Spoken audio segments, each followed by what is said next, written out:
Welcome to the Delingpod with me, James Delingpole. And I know I always say how excited I am about this week's guest, but I am so excited about this week's guest. He's a very naughty boy. His name is Laurence Fox. Welcome to the Delingpod, Laurence. Thank you for having me. Now, I see you're wearing a rather splendid badge there. Yes, what is that? It's a special friend badge.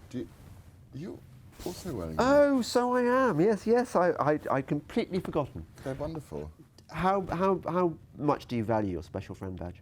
Well, I mean, I think it was very good value. It was. Extremely well made, and it transfers beautifully between garments.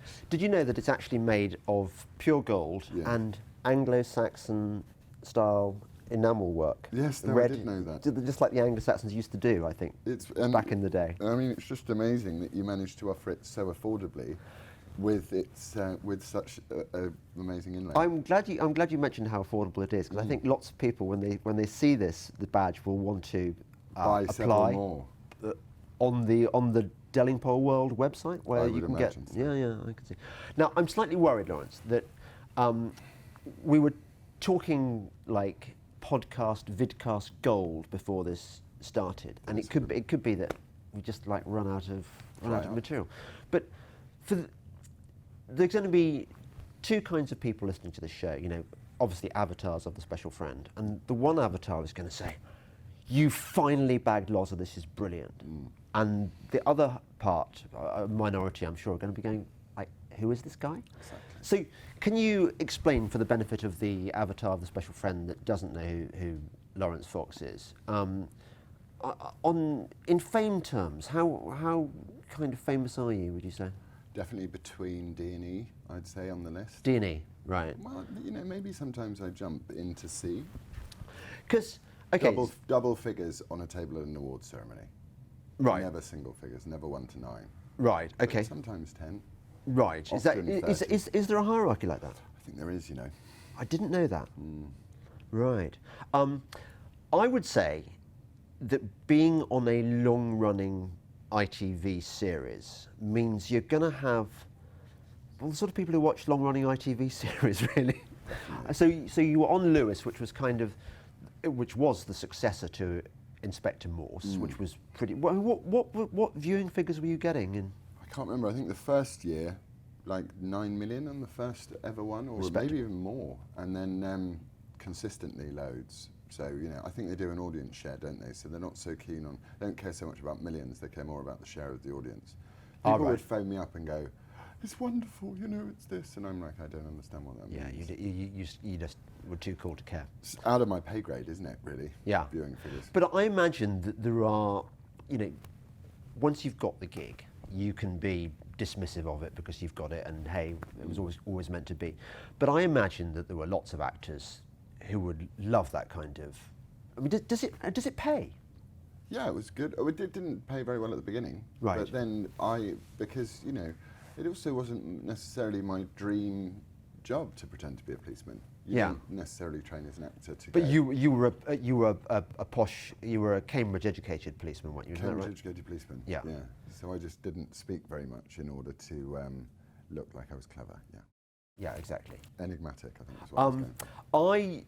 I never do research, as you probably know, for this for the pod, because I'm a lazy bastard, and also no, that's right, the spontaneity.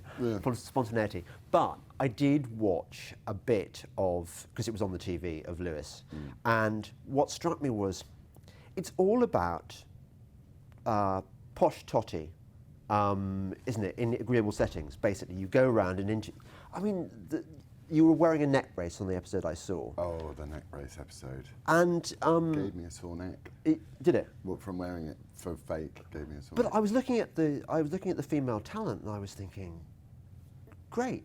Yeah, you can see why the series, because and the person who did it was always white middle class, wasn't it? I mean, that's part of the deal. It's usually the third or fourth extra character you meet. I got pretty good at knowing exactly who did it just from the structure of the scripts. Yeah.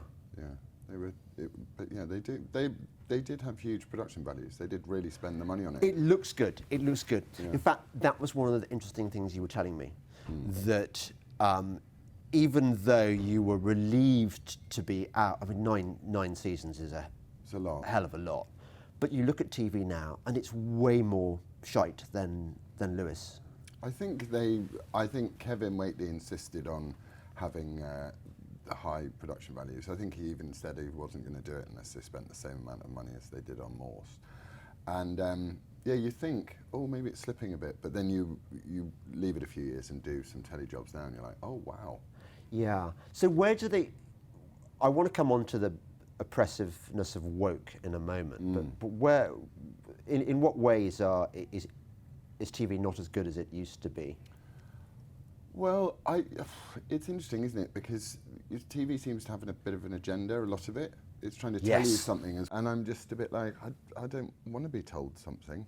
Thanks. I'd rather just watch a story. I don't ever remember that being a conversation in Lewis. I mean, diversity was obviously a conversation, but in terms of, there's just so much that turns you off when you turn on a TV now, because you feel like this is what you're meant to think, chum. One of my beefs is United Colours of Benetton casting. Yeah. So there was that thing, I keep mentioning this because it's a good example, the Bodyguard.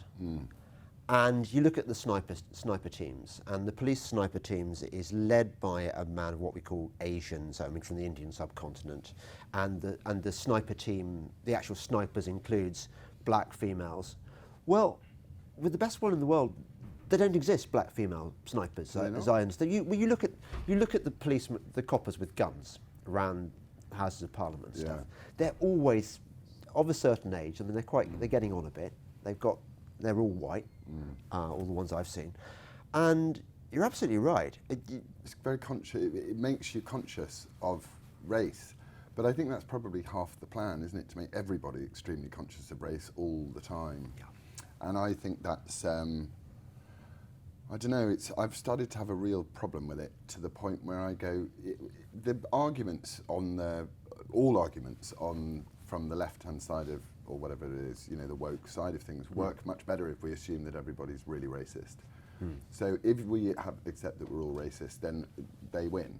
But if you push back in any way and say, actually, no, there are individuals that are racist, and what is the definition of a racist? And generally the rest of us couldn't give a monkeys about it. Yeah. Then their arguments start to fall apart in front of you. So it's very heightened awareness, of the colour of someone's skin because of the oddness of the casting.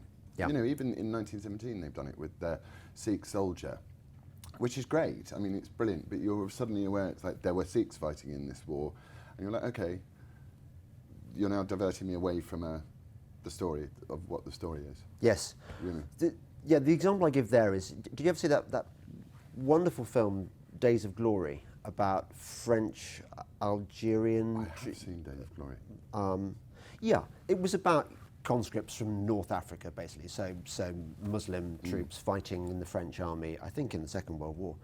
Great film. I mean, there's nothing wrong with depicting these different ethnic contributions to the First World War, the Second World War, but when you start shoehorning them in just for tokenism's sake... It is kind of racist if there is racism. If you're talking about institutional racism, which is what everyone loves to go on about, which I'm not a believer in, that there is something institutionally racist about forcing diversity on people in that way, because it's not. You don't want to think. This is Douglas Murray's argument that actually what's really upsetting about this is it forces you to notice things that actually you wouldn't normally notice. You wouldn't normally. I mean, most of us we're a completely multiracial society now, especially anyone who lives in London. We're completely used to this stuff. It's not a shock seeing black people or Muslim people or whatever. But TV wants to force you. Well, the BBC particularly, doesn't it? Yeah, I mean, I haven't watched the BBC in many a year now. Or listened to it actually. Recently. Well, you were saying you haven't worked for the BBC. Never. 22. Well, I think I did a documentary, sort of docudrama for them, but only because the director insisted, because we were mates, and it was a few weeks. And did you get past the BBC Board of Censors? I think he probably didn't tell them, because it was back in the days when directors weren't bus drivers; they were actually directed stuff. Right. But no, they wouldn't. They've never seen me for anything. But then I don't tick the BBC boxes, do I? You don't, and yet you ought to, I think. I mean... Well, you would have thought that they're a national broadcaster, but you're getting... I mean, I'm not paying my licence fee anymore, and I don't consume the BBC. I think it should be either closed down or turned into a subscription service. I think it's totally wrong that you're forced by pain of fine or prison to subscribe to something which is shoveling PC rubbish at you every day. I find it irritating. Yeah. I'm wondering, I was on a vidcast with our friend Peter Whittle, because you did his we love Peter, don't we? We do. And we were talking about Wither the BBC. And some people were saying, you know, there's a case for trying to save it. And there was a kind of high conservative, I don't know what they call themselves, sort of like a high church conservative, who was saying, I believe in the Reithian values, I just think that they should be from a kind of conservative perspective. And I thought, yeah, it's a great theory, but how are you ever going to get that with an organisation which recruits in The Guardian? I mean, everyone thinks the same way, don't they? I think Rod Liddell's right about it when he says the BBC's not left wing. It's just the BBC is just one opinion, and I think he's right. But there is this need of lots of people, not just the BBC. I can't remember who was doing it. Well, you know, Nike and all of these corporations who feel like they need to go on top of the fact that we're offering you something to consume. We'd also want to tell you how to think. Yeah. And I find that in a long and tiring day, once you've dealt with your kids and you've cooked them food and you want to consume something, being told what to think is more irritating than it would be. You know, I would never do it out of choice. Yeah, like, yeah. I would never choose to be indoctrinated. No. Is that why you're not wearing Nike? I wouldn't wear Nike. Actually, I'm wearing Palladiums, who are a very funny company, because here you are. They do a million different styles of these boots, and they'll do LGBT coloured ones, they'll do free speech ones. So they just covered the whole thing. Well, that's the way to and go. It's like, let's everyone have an opinion. Yeah. So yeah, you find yourself having to sort of like go, no, sorry, I don't want that, and I don't want my kids to have it. And I'm, you know, especially being a dad, I'm like, I don't want my children being shoveled with rubbish. I remember a time. I'm sure this time existed, because actually, well, it happened to me. I used to go out with an actress, and I got to hang out with lots of lovers, you know. I mean, and actors are really good company, I think. They're funny. They're funny. They can perform. They're nice looking. They're nice people to be with. They're edgy, aren't they? You know, they're outliers. Yeah, I remember, for example, going to the RSC and having one evening listening to, what's he called? I mentioned about my brain fog that makes me forget names. Alan Cox. Alan Cox. Do you ever know Alan Cox? I do know Alan Cox. How do I know Alan Cox? Because his dad is that famous, is Brian Cox. Brian Cox, right, yeah. And Alan was playing Neil Young songs and Led Zeppelin songs. And I just thought, I would have loved to have been an actor if I could act and if I looked right, which I don't think I did. Perfect. Do you think I could be I could be a character? It would be character acting at this juncture. Yeah. Or do you think I'd be a baddie or a goodie? I think you'd be a goodie because you've got honest eyes. Oh, that's nice. Okay. You do. But we've already established that if you have the wrong politics, you are completely fucked. I don't know if you are. Okay. James Woods, you, James Dreyfus, who keeps resisting. He agreed to come on the podcast and then isn't. You know, for various reasons hasn't come on yet. Maybe he will. Thingy from Frasier. What's he called? He's a registered libertarian, I think. Is he? Yeah. Which one are we talking about? Frasier himself. Frasier himself. I can't. Yeah, and who else? William Shatner. There's a few. You'd be surprised about my DMs on my Twitter. Oh, really? When I say the odd thing, yeah, you'd be surprised. Yeah. I think people are just a bit. The problem with acting, and you know, it's not a problem actually. You know, actors used to be opaque people, didn't they? Because you obviously want to sort of not subscribe to anything, so that when you're hired, you're hired not because the first thing that comes to your mind is, oh, he's voted for Reagan or whatever, you know.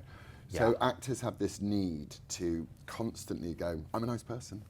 I can be nice in all areas. And now that we've got so much media, it's very difficult for actors not to fall into wokishness because they feel so virtuous. Do you think it's partly that the profession is so dependent on casting? No matter how eminent you become, ultimately it's down to whether the casting people want you or not. Yeah.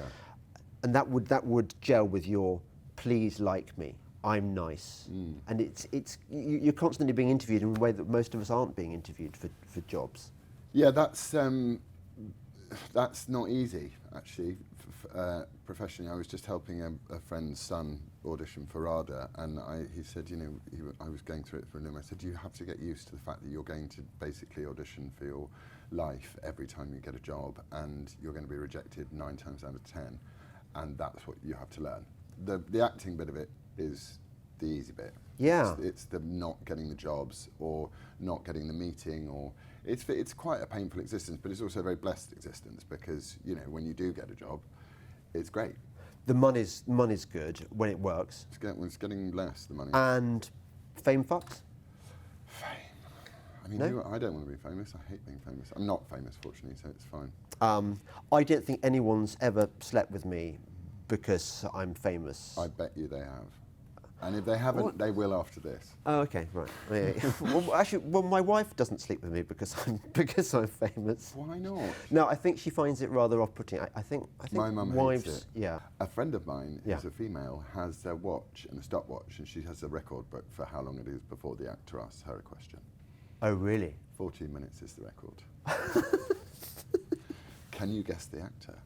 I can't give the answer. You can't give the answer. No, I know, this is the thing. But it is exactly who you'd think. Do you know, one of the problems about, you said I would play the nice guy, and actually, a bit like the horse that I once tweeted out, and somebody noticed that the horse had kind eyes, and it's true, and I have kind eyes. One of the reasons I think I haven't progressed as far as I might have done in journalism is that somebody will give me a really good anecdote, and I won't fuck them over. I won't reveal their names. Right. And I know that there was certain of my journalistic colleagues actually, I think it's a sacred duty to kind of, your duty is to your audience, not to the individual. Best mate, maybe the best story. You mentioned your mum, and who's not an actor, but your dad is. Yeah. James. Is your dad James? James, yeah. Okay. And your uncle is Edward? Uncle Edward, yes. Uncle Edward once sent me a stinker of a letter. What? Yeah. He loves writing letters. He's got beautiful handwriting. It was beautiful handwriting. Oh, it was very old school. It was like copperplate almost. I'd written a piece in The Spectator, which I imagine both your father and uncle read religiously, and I'd slagged off Prince Charles. I'd said that, Ooh, and why would you? Whoa. Well, because you're lucky obviously, you're still alive. Yeah. Shot from and 1,000 yards. he wrote me this really, really posh, angry letter. They're like brothers. Are they? I think so. I'll bet Uncle Edward would have voted Remain, wouldn't he? He doesn't strike me as a Remainer. Oh, really? Well, I don't know his politics. I don't understand his. I don't know his politics. I've not discussed politics. But do you as a dynasty? do you hang out together? We there's a lot of mum and dad have 5 kids, so there's a lot of us. So we hang out quite a lot, and there's a lot of kids and grandkids. So it's a huge unit, just the immediate family. So we do see them twice a year. Yeah. But not religiously. No. But there's not a thing that goes on where bastard so-and-so is doing... Oh yeah, we do, but we do that to each other's faces at the table. Right. But my mum leads that because she hates everyone. She hates show business full stop. Yeah. But she can only justify watching anything by saying that if her children are in it, they're the best things ever. Right, okay. So she's like, I hate her. She's dreadful. Oh, there you are, darling. Very good. Well, everyone else in the family is like, rubbish, you're terrible. And are you, setting aside Edward and James at the moment, are you the only one who is politically where you are? Are all the others a bunch of raging pinkos? No, I don't think so. I mean, my eldest brother has stood for Parliament in Yeovil at this general election. As a Lib Dem, I'll bet. No, as his own, as an independent. Okay. And I'm still trying to work out what his politics are as well. It's quite complicated working out what someone's politics are because we all kind of want to go left, right, but people are left about some things and right about some things, and it's kind of tricky. So I don't know what one brother up is. I think my sister is probably a little bit more lefty. Yeah. And I don't know. Is Amelia Lydia. your sister? No, Amelia is my cousin. I think I don't know what Amelia's politics are, but she's extremely kind and compassionate, and that always makes me think you're probably going to be a bit more that way. Yeah, probably. And the young one, Freddie. Freddie, I've no idea. Is he your? He's my cousin. Yeah. Again, is he Edward's son? He's Edward's son. Right. Yeah. Okay. Yeah. Go on. So, but it must be. I mean, it's like with writers. Writers hate meeting other writers because you want to be the only Romanian at the wedding or whatever. It must be the same with actors. When you're all together in a room, you're thinking, oh, bastards. Maybe it's because of the fact that our family have been doing it for a while. Freddie's doing really well. I'm kind of pleased for him. My little brother's doing well, and I'm pleased for him too. What's he called? Jack. And then, but no, it's more friends. Like if a friend gets a job, you're like, I really hope you don't get attacked in the street by a stranger randomly and are unable to fulfill your filming commitments. Well done, by the way. That's really nasty. Congratulations. And do you think that it was different for your dad's generation? What was the most famous film your dad was in? Performance or The Servant? Performance, wasn't it? Yeah. So he must have been. He was with Mick Jagger. Mick Jagger. And in the family. when was that film made? 68? 69, I think. 69. That must have been a good time to live. I think so. I mean, to be famous. I wasn't around. I think because Dad became a Christian after, I think pretty much after that. Oh, film. really? And it's getting anecdotes out of him about life pre his. It must have been bad to make him turn to Christ. Well, it's like you wonder what was going on in his life and in his head. But he's quite, he's still very much a dad, my dad. So he's, I'm your father. He's a sort of patrician vibe. Right. So he doesn't, he's more likely to tell a friend of mine some horrific story, and I'm going to overhear it than he ever would tell me anything. Yeah. He's quite private like that. He's very funny, but I think he probably wants to keep some of those skeletons. Because you're a bit like me in the sense that I have kind eyes. You have kind eyes. You kind of and other things we've established as well. Yeah, you have kind eyes. You kind of dress like a shabby old. Yeah, well, you want to be down with the kids a bit. A little bit. And you straddle the divide between posh and not posh, because people think I'm posh. I mean, I'm really not. I'm very common, but I was privately educated. And I did do the Oxford thing, and in the same way, you went to Harrow. Yeah. Posh Boys school. Posh Boys paradise. And do you reckon that? Are you glad that you had that window into that world? I'm very glad I got to meet Jeremy Lemon, who taught me English and gave me a real, true appreciation of the language by being a brilliant teacher. And I'm really glad I met a guy called Martin Tyrrell, who got me into acting, got me motivated to act, and taught me how to act, actually. Yeah, did you get, because do you remember the woman at the RSC, Cicely Berry, wasn't it, who was a stickler for speaking the verse and mastering the iambic pentameter and things like that. Did you have that? I had that actually, not weirdly, but from Jeremy Lemon, who I think taught my dad. So he was old, and I think he's no longer with us. But he would take us through a Shakespeare term, and we'd learn everything there was to learn, and he'd have anecdotes from, it was just incredible. So now I can break text down a bit. Like I'm not properly educated because I left and then turned into an arsehole for a long time. Yeah. But I got enough education to be able to break down a text, sort of. Yeah. So that's good. I'm really grateful for that. But I wasn't so grateful for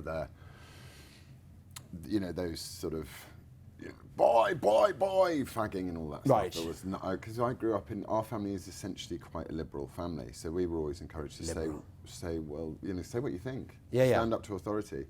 Tell them to go fuck off if you don't want to. And so transporting me from home into Harrow came as quite a shock. I lost 4 front teeth. I lost these 4 front teeth within a couple of weeks of being there. Are those not real? No. How does it work? It was smashed out on an iron bedstead by a boy. Well, he was trying to bugger you or something. He wasn't trying to bugger me that time. No, he was trying to get me to buy something off his, because the school had a school business. He was trying to get me to buy something off him, and I refused. Right. I'm like, why should I buy your shitty mug, mate? Yeah. And he just went, dosh. Blimey. I did take the teeth to my housemaster and go, he did it, and he went, I'll deal with it. It's a bit of a weird school, Harrow, I think, isn't it? I don't know, it had some great things. My matron, who's still alive and sharp as a knife, was incredible and brilliant and wonderful woman. And there were some great people there. I think now it's become a bit more friendly because they've, and I'm not sure how many, it's quite, it was becoming, when I went there was 1 black guy there. And I think it's... They've now got 2. It's a diversity. 3. Answer, so I think there's a lot of, They have to because of the mums. Basically, the new generation of mums, particularly the first-time buyers, are very. They don't want their sons to be in Spartan, horrible, where buggery is rampant and cold showers and stuff. They want them to have all the mod cons and the nurturingness and caringness that I kind of deplore, actually. Making it easy for people? Well, no. Obviously, I'm not saying that it should be buggery and cold showers every morning. Just on Wednesdays. Just on Wednesdays. But what I am saying is I think they go a bit too far on the other side. And also, there's a lot of kind of wokeness which has crept into the public school system, which I think is totally mad. The new headmaster at Eton, Trendy Hendy. Right. He gives the boys high fives when they go and collect their prizes. They won't shake their hands. Do they do the jazz hands instead of clapping? It'll be jazz. It'll be. He'll try. It's not great though for people, is it, to learn that life is going to just be roses to you? It's like you have to endure something, however painful it is. You endure something, you learn from it, and you realise that you're more in the driving seat than you think you are. Yeah. And no, they're doing it to my kids. My kids are full of it. They come home all the time from school, and it's just like, guys, please stop it. Stop indoctrinating them. Let them teach them to read. Let them work out what they think, and then they can come with an argument. But they get indoctrinated, and then I go and pick them up and I unindoctrinate them on the way back. And I just say, I'll put the radio on sometimes, and then it'll be usually because dear old Donald Trump manages to completely dominate the media cycle. So you'll have a radio on for more than 3 minutes, and there'll be something about Trump, and then the kids' eyes will go, I hate Donald Trump. I'm like, why? And then we just go through it, and I ask them to explain why, and then I debunk it. And then by the end, are they... By the end, my youngest son said to me the other day, he said, I take it back, I don't think Boris Johnson's the worst man in the world. But he comes home with stuff like, Boris Johnson hates single mothers. And I'm like, wow, what makes you say that? And he'll go, I was told by so-and-so. And I'm like, oh, okay. Where did he say that? In which bit? Do you remember? And so I just gently prod them until they admit the fact that... Like a kind of Socratic dialogue. You're educating them. I'm trying to educate them to not... Because I was very guilty of it when I was young. Someone would tell me something was true and I'd just believe it. And the Donald Orange Man bad is... I'm bored of it, actually. Yeah. So I want to know why you hate him, what it is you hate about him. Because I totally think you're entirely justified to not like Donald Trump if you don't want to, but I just need to kind of you to explain why, rather than call everyone a bigoted, fascist, racist, homophobe if they don't agree with you. Yeah. Which is what people do when they don't have an argument, don't they? They just shut you down by attacking your identity, which is ironic based on the fact that they're all identitarians. Absolutely. Do you think of the generation of generations of posh boy actors, I can't think of one apart from you that isn't woke. So you've got I got Benedict. hugged by one the other day. You what? I got hugged by one the other day as I was walking through London. You didn't? Yeah. I got hugged by an actor. You would be surprised. We've got posh boys. We've got, Damian Lewis, Eton, Benedict Cumberbatch, Harrow. Harrow. We've got, who else? There's loads on there. I forget. There's a few, quite a few Etonians. Too many. Well, you say Tony that. Stevens. Isn't it ironic, as Alanis Morissette would say? So isn't it ironic that as acting has supposedly headed in a more demotic direction, and since the 60s there's been this movement towards recruiting working class because they're obviously more authentic and they're less spoiled, etc. Yeah. But actually, the decline of our culture has meant that the only people who can actually speak the verse, who can project and do all these things, are people who've been to posho boarding schools where they've been given the training that used to be provided by rep. Discuss. Yeah, I certainly think it was really helpful to be taught the verse. But I think that also there's a lot, people love all of the posh stories, don't they? Downton Abbey flies off the shelves, and Yeah. you know, so there's a lot of posh parts out there. But no, I don't know. I'm not sure how education comes into it. And you know, you have agency in your own education, don't you? I've worked with lots of what would be called working class actors who are right on top of the verse and brilliant at it, I have to say. Right. But I think it is, I don't know, maybe there's just a sort of slight compunction for, also Posh Boys are a little bit weedy in a way. And you know, there's a real appetite for weedy leading men in this country as well that we like. You know. You're saying Henry Cavill is weedy? Never. He's the Witcher. I've not managed to get onto that yet. No, it's all right. You can. No, well, and if you play the video game, I imagine it's great. Right. Because it's like a video game. Right. Extended into eight parts. Yes. And also, I think if you're young, my son, who is young, and he doesn't play video games, but he found it perfectly acceptable because I don't know why they seem to be able to turn off their taste function and just accept it for what it is. I put my kids onto South Park as much as possible. That's a good education. From early days. I'm like, don't tell your mum. But, you know, you've got to teach them a sense of humour and irony, you know, because irony is gone. Only to be replaced with hypocrisy, which is what a horrible substitute that is. It's like, goodbye, irony. If this were an article, that would be the pull-out quote, actually, because you're absolutely right. Yeah. I think you've put your finger on one of the great tragedies of our lifetime, is that we're English, for God's sake. We are the masters of irony, self-deprecation, lightness of touch, of not taking things too seriously. And every one of those things has been stolen away from us by woke culture.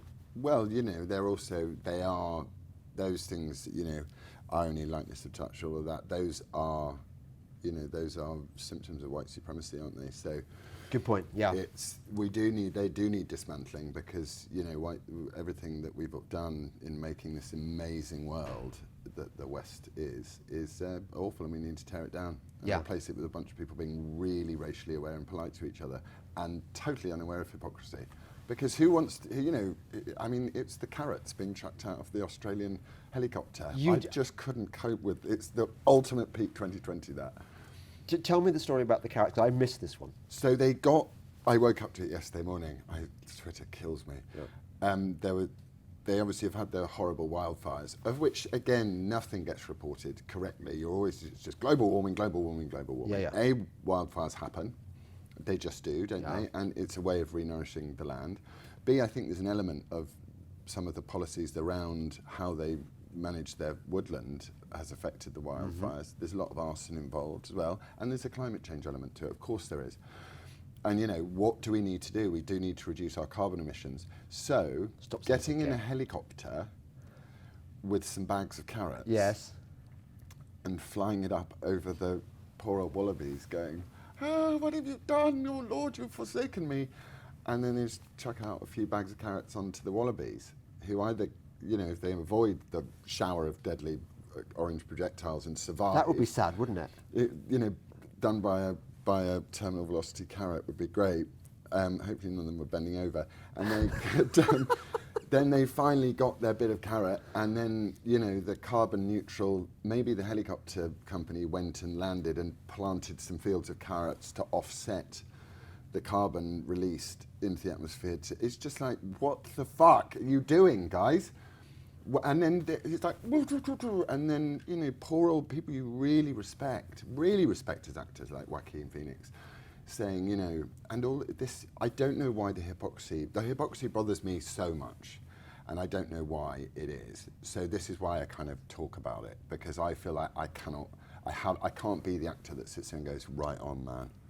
Yeah. That's what I wanted to come round to. I got lost. Well, I was talking about the Posh Boy actors, and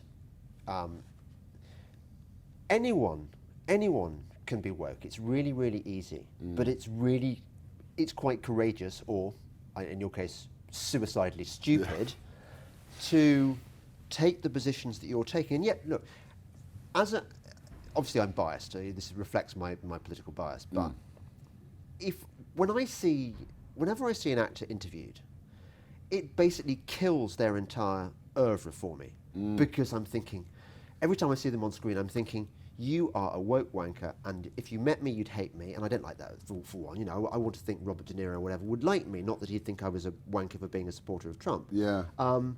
And I want my actors to be bad boys like you, or just at least say, you know, just allow a diversity of opinion, you know, and don't try and police me into doing it. And it, you know, I mean, I say these things to people actors, and they'll agree with you. A lot of people, they're not enemies. And I often think that someone like Robert De Niro, I'd be really interested to see what he really, really thinks the minute you start throwing those opinions around. I'm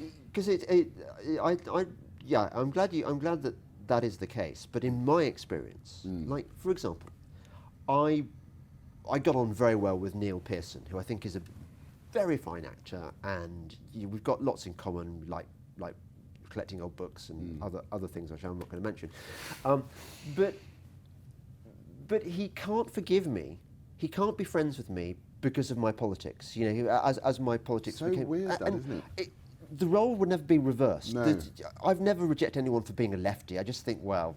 But this is the thing, I'm starting to really suspect that this is true. That the whole world is, that we're coming to the point where, with all the modern media, people have nowhere to hide anymore. You are either one or you're the other. Yeah. You are the projector of your own sin onto somebody else. Yeah. Or you are someone who takes accountability for their own sin, which is what I would call the right and left divide. Do you know what I mean? The more virtuous someone is, the less I trust them inherently. The more woke someone is, the less I trust them. The more someone gives to charity, the more someone writes Sunday Times articles about what they've learned this year. And, you know, the more I just go, by seeking out your virtue and exposing it to me, you're hiding something, and I know you are. So that's why they can't relate to you, because they know you're onto their game. That's what I think. They know you know. Okay, so how fucked is your career? Don't know. We'll have to see. I've just done a big thing for Netflix. Have you? What, can you talk about that? Yeah, it's called White Lines, and it's about. Can you guess?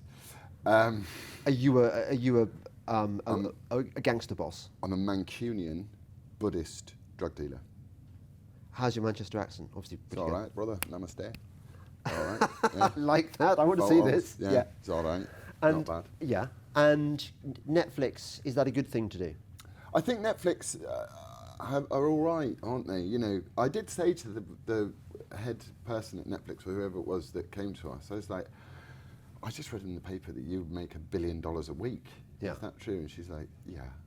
And then I'm like, so if you get that much money, are you going to make like niche dramas for every form of opinion? Because surely you've got so much money that you will have to make content. So would you make a drama that's like really popular in Charlottesville? Yeah. You know, about some kind of noble knight white supremacist in Charlottesville, if you've got the audience that will watch it? And she was like, never. But Netflix have done, I think they're pretty good actually when it comes to, they're not trying to shovel you with their version of what the world is. They don't have diversity policy. I think they do have a diversity policy. Everyone has a diversity policy. You have to have a diversity policy. Yeah, but okay. So suppose It's good, but the problem with diversity is it's inherently racist. at having a policy. So, you know, either you believe in racism and you want to eradicate it, Yeah. or you don't, and there's not a problem. So, you know, also, you know, I've got 9 nephews and nieces and none of them are white. So it's not like we're dealing with a world where the white man is going to be around for that many more generations. Yeah. So, you know, you only have to read Heather MacDonald to know what happens when you try and positively discriminate and what damage that does both to white students, Asian students and black students. You know, the minute you start bringing colour into, and colour of skin into anything, it causes a lot of problems. Yeah, yeah. So it's, you know, either we're committed as a society to get rid of, you know, to eradicate racism as much as possible. It's hilarious that people think that we can eradicate racism entirely, because there are going to be hateful, horrible people that hate people based on the colour of their skin. You can't get rid of it. Some of them will be on football terraces as well. Yeah. It cannot be eradicated. It's authoritarian to try and eradicate it as well. You're just not going to get rid of it. But we should focus and stand by the assault on that, on those people, and say these are disgusting and call them out for what they are. But what we can't do is say that society as a whole is racist, because it's not. And I'm not, and I'm done with that. Yeah, yeah. I'm really done with it. And if someone says, you know, that, you say that because you're a white, privileged, posh boy, I'm like, stop being racist. What they're doing is they're projecting their own stuff onto you. It's the Michael Moore problem. And I don't think it's fair, and I don't want my children growing up in a world where they're accused of being racist without even having a single thought yet, because they've got blonde hair. And, you know, Winston, my other son, says, you know, I'm sorry if this is sexist, but no, he said to me, I'm sorry if this is racist, but mum's better cook than you. And that is so racist, and actually. he says, is this, but often they'll preempt things with, is this sexist or is this racist? And I'm like, you're not sexist or racist, darling. You don't even, that's not what you are. So let's get that out of this house as a conversation that we want to have. And whenever anyone has a conversation with me, I shut it down, because I'm not a racist. I am colourblind. All of these things. Well, I'm obviously not colourblind. I can tell that you have different colour skin to me, but it affects nothing about how I view you. And I'm not going to, I don't want to live in a world where that's there, because it makes people, it's ripe for conflict. Now, while I've got you, the other thing, of course, we've got to talk about That was a rant. from the acting. Well, rants are good. Is the whole Me Too thing, Yeah. which, I mean, well, I think we can agree it's gone too far. It's interesting, isn't it, that show business decided to be the place where we were going to highlight the Me Too thing. I mean, it's fascinating. Look, we want less sexual harassment. We do. You want less sexual harassment. I think it's really important. Yeah. But, you know, I'm not going to start at a position where I want to sexually harass you. I have to do sex scenes with an actress. I will say to her, what's comfortable for you? And I'll just talk them through it. I'm not using it as an opportunity to hop on and have a go. That's not what I'm there for. They're really awkward to film sex scenes. And again, there is a small minority of really horrible, vicious men who want to dominate women. But if you don't make an enemy out of men, and chivalry's cool, actually, and I'm going to stick by that as well. Yeah. So, and also none of the real, beautiful, wonderful women out there really give a shit about the length that it's gone to, and they're slightly ashamed of how far, you know, the ones that I respect, are like, it's gone too far. But, you know, Matt Damon was saying that there are levels of sexual harassment. You bigot, racist, you rapist. It's like, no, go away. It's not true. Not all men are rapists. I've got a lot of male friends, and none of them have been jailed for rape or been accused of sexual harassment. Yeah, and also, I mean, back in the day, certainly, acting, I mean, you're like alley cats, aren't you, really? I mean, it's the kind of profession. You're physical, you're attractive, you're away from home. Yeah. All the ingredients for loads of affairs. Well, and it's full of it. So why showbiz? Why has showbiz been the forefront of it? I think it's because people have now, again, as we've lost my dad always said to me things like, there's no business, the 2 rules of acting he taught me were always remember your audience is more intelligent than you think. And there's no business like show business. We smile when we're low. Like, keep it light, play. The whole thing is very playful, and obviously if you've got a bunch of adults, like you say, that are away, there's going to be a lot of that going on. Why did it... Yeah, actors are alley cats. You know, we're immediates. Yeah, like, exactly. Let's go. This is amazing. No consequences. Yeah. But no, it's too far. Again, like racism, show me someone who's done it. Great for you for standing up and saying it, and then let's make an example of that person. But at the same time, let's make an example of the person who's lied about it. You know? And as much as there are awful, horrible men who do awful, horrible things to women, there are awful, horrible women who do horrible things to men. And I know some of them, and I don't like them. So let's not make it a gender thing, because that's boring as hell, you know? I think weaponised womanhood is one of the more deplorable aspects, and deplorable in the genuine sense of the word, of our culture. I mean, look, girls have always had it within them to be absolute bitches. I watch my daughter and her friends, her school friends, practicing to be bitches. But the difference is that there was a time when this kind of behaviour was discouraged because it's counterproductive, because, you know, who wants a bitch? Okay, you might do you well in certain circumstances. But now they feel that this is a sign that they're empowered, behaving badly towards men and really fucking men over. And our culture is supporting it. Well, it's really sad to think that being a mum is so disregarded nowadays. Yeah. It's like, oh, why would you want to be a mum? You can be a pretend man, you know, and start swinging dicks up against some bloke. It's like we have it good. It's like let's be individuals. If you're a woman who wants to be a CEO of a company, go and be a CEO of a company. Get the dad to stay at home and raise the children. That's fine. But I don't think that a lot of girls, certainly girls I meet, are thrilled and they're happy because they've only, you know, biology plays a part in this as well. If you want to be a mum, and how many men do you know that are running companies at 38, 39? You know, not huge numbers. Some. No. So to try and get it all done and then have a baby. Yeah. It's like, that's fine if that's what you want to do. You have my 100% support. I would never want to tell you what to do with your life. But we don't need to applaud a generation of people that are being told, you know, that it's weak to want to be a mum. No.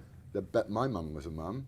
She had, you know, she was sad that she didn't go to university, and she should have probably gone to university.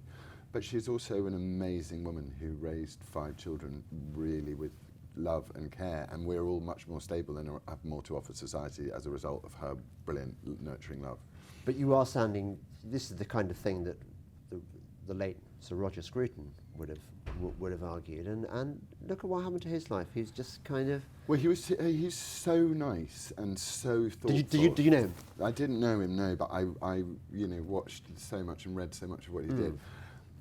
I think he was just so nice, he didn't want to retaliate. But because I've been on the butt end of a few pieces of nasty toxicity from people, I don't apologise and I do retaliate, because you've got to stand up for yourself, especially in this world. But so,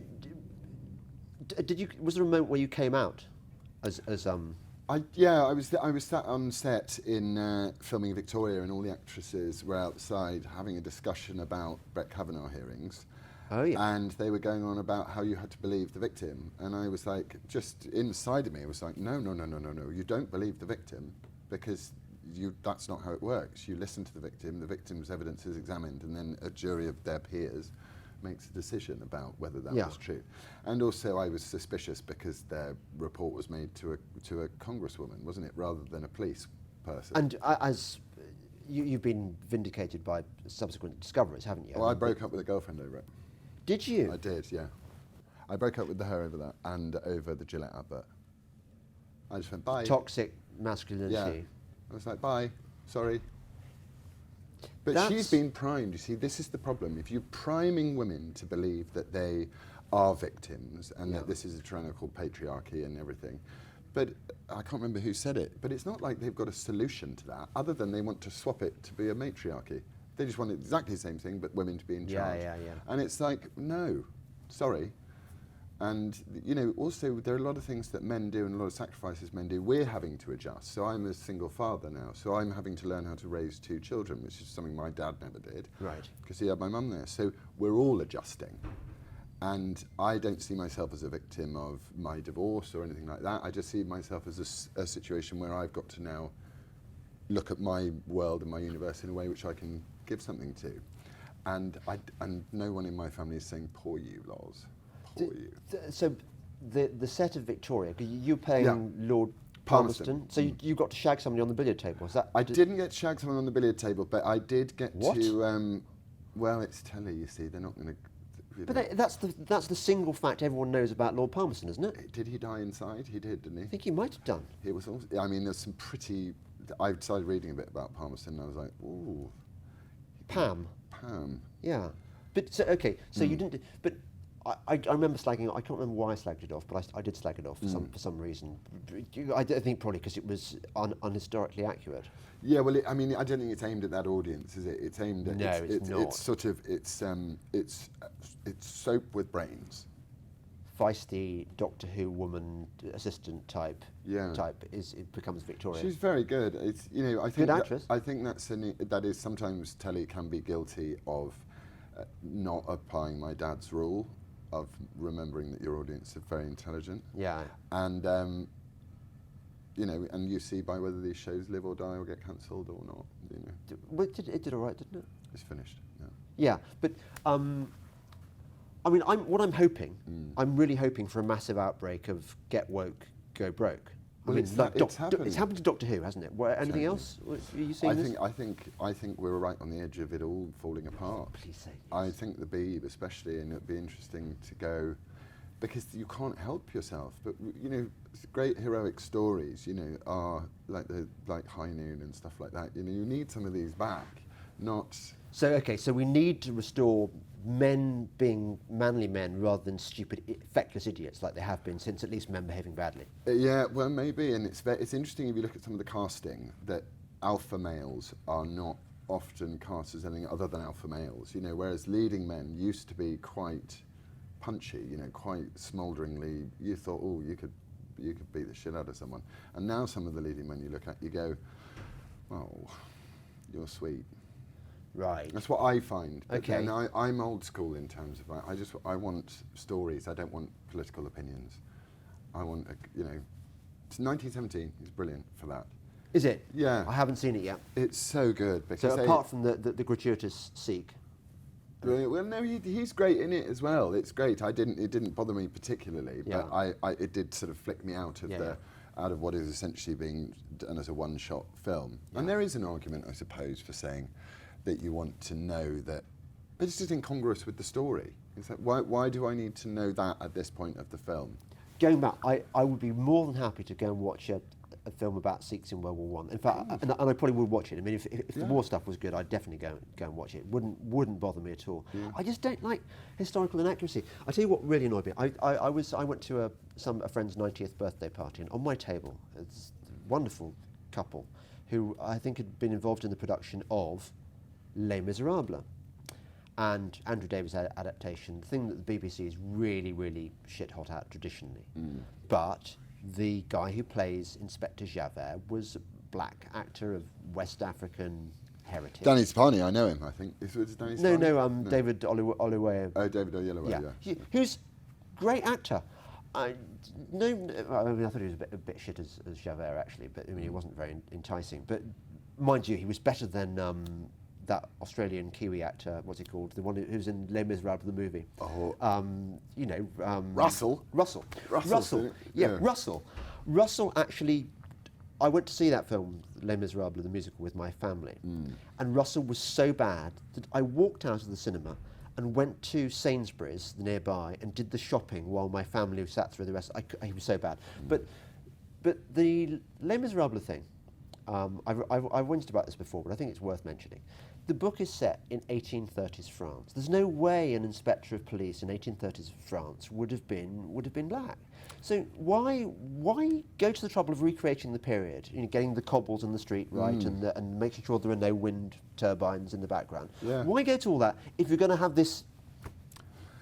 The intention is good, isn't it? The intention is really positive, and the intention is to go, look, let's all be colourblind. Yeah. But the problem with it is it makes you not colourblind. The opposite. Because if you're, you know, I don't know the history, so I didn't know whether you'd have a black inspector of police. I didn't watch it, to be fair, because it apparently it's on the BBC. You never watched the BBC. Didn't have the songs in it, otherwise. So yes, in an effort to make us colourblind, you're making us really, like, the contrast is strong. But having said that, should a black actor be able to play a tradition, you know, what would have been a traditionally white role? Yeah. In opera. But again, what you're saying is, if they've done all the cobbles, then well, then why not be authentic with the casting? My dividing line would be theatre, fine, because we accept, we suspend our disbelief for the theatre. Yeah. I think with TV, the whole point about film is is verisimilitude. Opera doesn't matter at all. So I mean, often the best singers are black anyway. So how obviously you have that. That would be my rule. But were you ever in the RSC? No. No. Okay. So I've now given up my RSC. Membership. It's just absolutely shit, and a lot of it is to do with a significant proportion of the problem is to do with woke casting. You've just got actors, and you look at them and you think, you're shit. You can't speak the verse. You've got no personality. You've no charisma. You've got the job because you fit in the BAME category, and that's sad. But what do we do? I think the problem again is like if you assume that everyone is racist, which is what the woke argument is, if you make that assumption that society, this society, of all the societies on earth, the freest and most prosperous society in the world, with the most liberty around, if you make the assumption, which they're desperate to make us, no, you have to take it as read, you're all racist, then all of the arguments of wokeness work. So you would go, well, no, we must have a black actor play that part because that's how we prove our virtue. Yeah. But actually, if you think about it longer term, you're getting audiences are getting pissed off and are turning off. I would happily take my hat. I'd like to go up against a black actor for anything. I don't know. Well, I bet there were loads of black actors in your. But also, the most annoying thing is the minute a black actor. It's the same with working class actors. The minute they've got £5 million in the bank, every interview they do is about how racism is rampant and rife in the industry, and in working class actors, like there's not enough working class actors. And like, you weren't saying that when you didn't have a fucking pot to piss in, were you? You weren't standing up for the working class actors until you're now no longer materially working class. Got to stop ranting. Yeah, no, that's good, and it's why no interviews with actors are worth reading. I mean, poor old. Mine are good. I bet yours are fucking awesome. I have no filter. No. You must be the only one. I don't. Who else is there? Name another name in the UK. I don't know. I don't read them generally because I'm like, I don't want to be lectured to by someone about how wonderful that they've learned about various things. I just can't cope. I just want to read someone telling me exactly what they think that day, because also you can have a diversity of opinion that changes every day. I think you're not. Yeah, depending on what drugs you've taken or whatever. What drugs you've taken and whether it's But I felt so sorry for. I don't know how I know this. Daisy Ridley. I mean, I hate those Star Wars films. I can't bear to watch them. Just shit. But she was in GQ, and she said something that didn't tick the right boxes about race or diversity or something. Thought crime. Just thought crime. Wow. And she got a strip torn off her. I thought you're just a nice girl, probably. Never met her. Trying to promote your career, get on the cover of GQ, and you're being torn to shreds for just having an opinion. Which is why one has the only option one has, which is to turn around and go, come on then. Which is what I do when people try and tear me to shreds. I just go, hello, let's talk. But no, people don't have that opinion. Also, this horrible virtue, I can't bear it. It's this horrible desire to go, look how wonderfully virtuous I am. And it's infecting everybody. Yeah. And then you do need, that's why I have to say stuff in response, because I'm going, it's not me. I'm not that. But what have you got lined up your sleeve if because your music career pays squat, doesn't it? You were saying that it's a hobby. It makes me money. Does it? Yeah, it makes me money. Do you tour and stuff? I do. I am touring, about to tour in February, yeah. Are you? Yeah. So it does. It makes me money, but I wouldn't have 2 children in private school and live in a nice house where I live with a music career. If it all went tits up, what would you do? What, everything? Yeah. I've had a situation in my life where I was down to my last 2,000 quid, and how old were you? It wasn't too long ago. Oh really? And I just thought, I woke up one day and I was like, oh, I'm still alive. It's all right, isn't it? You're kind of stuck though. I mean, what, you haven't got any legal skills or accountancy skills, or you're dependent on your. Yeah, but I think there's room for everybody. You know, if the world wants to not hire you because you think like I think, which I think is fairly reasonable. I don't think I'm particularly. In fact, I know what I am. What I say is what I am. I think it's reasonable. If the world doesn't want to hire me for those opinions, then I don't want to work for you guys. Right. For the world. I mean, what's the point? Right. You don't want to go into a work environment and have someone thought police you at work, do you? But do you think you might have got more better roles if you'd come up with the right parties? Yeah. You do? Yeah, of course. But I'm not. The problem is, when I was a child, I was like, why? And they would teach us about the Holocaust. I was like, why didn't the Jewish people just say, no, I'm not Jew. It's fine. Please, I'll convert to whatever religion you want me to. And I couldn't work that out as a child. Right. And as an adult, I can work out why their faith was more important to them than, because what are you if you're not yourself? I'm totally with you. I can see why people do things, why they stand up for principles that get them into shit. Yeah. And I think these principles, to be fair, I don't think I'm doing anything other than saying something which is vaguely rational. It feels rational. It doesn't feel like, I don't feel like, I do feel like I'm slightly concerned that I am as angry with, not angry, but as dismissive of the wokists as I am. So I have to check my motivation a lot. I have to go, why do you find them so unutterably hellish? And then I go, well, someone's got to find them unutterably hellish because we seem to just be accepted. Yeah, so you have to question your motivation, and I do, but I'm not going to be I can't be a hypocrite. I can't pretend. There's no point. Life's too short. I'm suddenly distracted by the thought about you on tour, and so you've got a band and everything? I'm just trying to work out how to do it now. I think I'm taking my mate Sam, who's a beautiful, wonderful bass player, complete Corbynista, climate change vegan. Female or male? Male. Because I quite like girly bass players. You like girly bass players? I'm taking a girly keys player. Oh, that's all right, like Gillian from New Order. That's fine, yeah. Yeah. But so I'm taking him and we'll do it. I'm thinking of doing it more intimate, and actually I'm starting to think, because my album is it has a slight political twinge to it. So I wonder who comes to see you? It depends, there's usually quite a lot of girls from Japan who fly in. There are always girls from Japan. You know what I mean? So, okay. And then, I don't know, like folk. People who share your politics, do you think, or? I doubt it. Then no one knew what my politics were until, I didn't say any of these things until recently. Because is it obvious, I don't listen to lyrics generally, but is it obvious in your lyrics that what you think?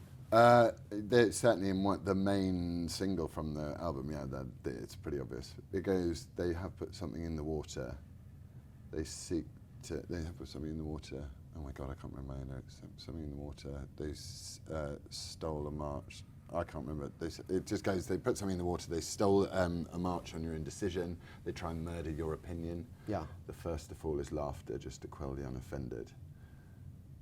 Just goes on a bit like that. So you and Muse, I think. Muse have got a sort of libertarian streak in them. Yeah.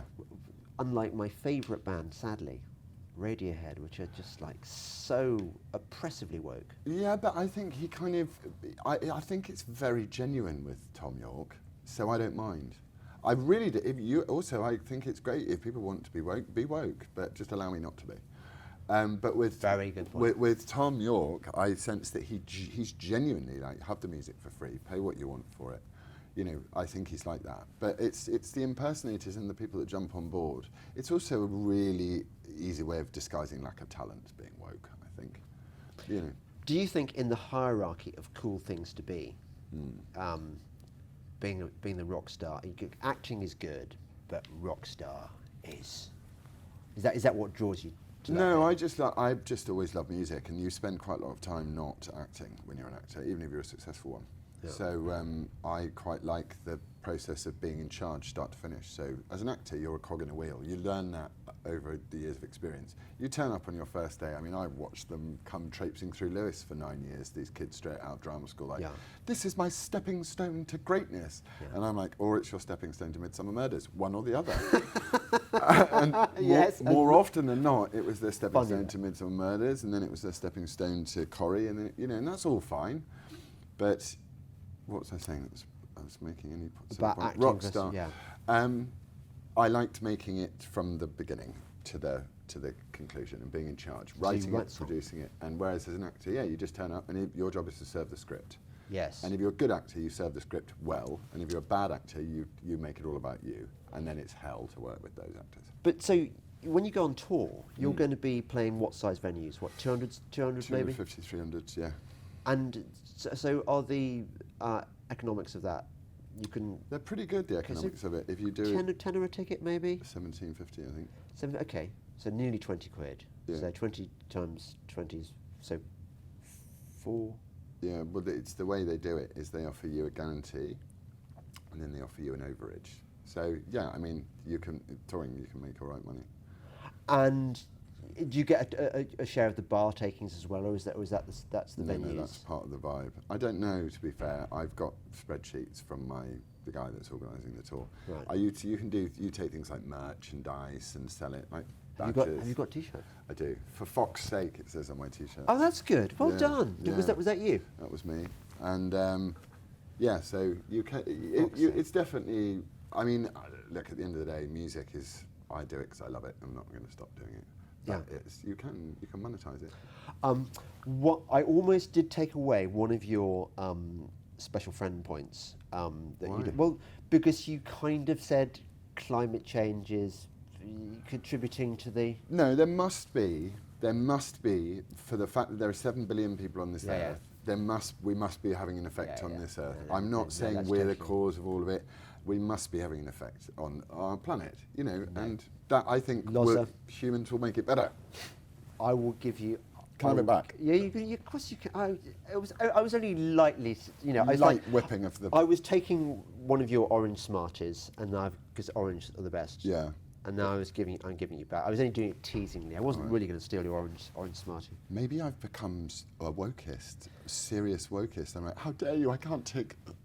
I think what it is, it's a bit like Damien in The Omen, and I'm the church, and you've come into the church, and I'm so pure in my right-wing evil. Yeah. Does this analogy work? Not really. It might do. You can't Let's quite. Keep going. You can't quite cope. You thought you were. I you were thought sound I was or anti-woke, but actually you've come to the. It's Damien and that does work as an analogy. Yeah. Yeah. Oh exactly. my God! I've realised I'm king woke. I mean, I haven't gone so far as to praise Harvey Weinstein as an enlightened man, but. That's going to be very interesting to see how that one plays out. I think. Yeah. Because it's just going to be. I have no idea. I wasn't there, and I have no idea. I assume when over 20 people or however many people accuse you of that sort of thing, I think absolutely. But he was obviously a complete dick, and he was famously horrible and not safe in taxes and all that stuff. And yet at the same time, the casting couch. I mean, lots of women particularly, and men unfortunately. I think boys particularly. I think there was that. Who was the guy who was in that vampire film, The Lost Boy? Robert Pattinson. No, the generation back. Kiefer Sutherland. Oh, no, the one. Yeah, not Kiefer Sutherland. The other one who got very upset. Got sexually abused by. Well, you can see. I mean, it's just horrific. But I have to say, and I may be being controversial here, but if I were a woman in acting, knowing what I knew how it was back in the day, I think I would be perfectly happy to shag a producer in order to get. I'd be perfectly happy to shag a producer to get a job. It's like. Or no, be shagged. Would you? Would you? I'm not so much be shagged. I don't know. But you see, that's the thing. You see that's what. But what if someone said, if some 80-year-old Cruella de Vil was wheeled in and they said the job's yours if you give Mama, you could get it up Mama for the sausage. Yeah. I'd be like, all right. Yeah, and then you're guaranteed a sort of and then it's like, why have they cast Laurence Fox as Batman? I'm like, I'm sorry, I haven't done any weights, but I've got the voice. I did bone old Mrs. Oh, guys, that was a tough afternoon. Comedy is also the answer to all of this. Well, I suppose actually Barbara Broccoli. I suppose I know Barbara rather well. Do you? Mm-hmm. Not publicly, obviously. But if you wanted to be James Bond, I mean. I know. I think, but I don't know about that. But I think that it does go to show the difference between a male mind and a female mind. But maybe men and women would both shag, but women wouldn't tell anyone. Whereas I think men would probably go. And in fact, it's 100% true that quite a lot of those Hollywood stars have boned the shit out of a load of people to get where they want to get, men and women. Yeah. You know, but maybe the difference is that men go, guess who I boned? You are so making me realise I've made the wrong career choice. You could. With those kind eyes, can you imagine? My fucking teeth, I think, are the problem. There's nothing we can't fix with a bit of Hollywood dentistry. Cosmetic. That's what I need. Invisalign. This could be the beginning, actually. It's the right time. We need a. One of my Delingpod listeners actually is a dentist and has offered me free Invisalign, which I just haven't got my shit together to go for it. So maybe this is the. It's time, especially if we're going to get you to crack Hollywood this year, because the backlash might have begun. They might be like. With Ricky Gervais. Bless him. Who are the other turning point things? I think there have been other turning points. Well, there's you, so you need one more to make a 3. Imagine Prince Harry in a pretty short period of time. Well, that's certainly the woke going broke thing is helping us tremendously. But I think there is. Oh yeah, of course, Dave Chappelle. Oh my God, Dave Chappelle! Thank you for Dave Chappelle. We love also Dave just Chappelle. Sensible shit and comedy, funny. It's like now comedy's it's a dangerous one. But he was absolutely right about if you were a paedophile and you had to sleep with any child, it would be Macaulay Culkin. I know the guy that directed that. I know Dan Reed quite well. Who directed the Dave Chappelle show? No, who directed Leaving Neverland. Oh right. And we've had a falling out. Oh how? Because I think Dave Chappelle is hilarious. And he thinks Dave Chappelle was way over the line. Oh. And he's a Guardian man, and That's a shame because I gave a nice review to Finding Neverland. Or Losing. What was it called? Finding Neverland. Finding Neverland. Leaving Neverland. Yeah.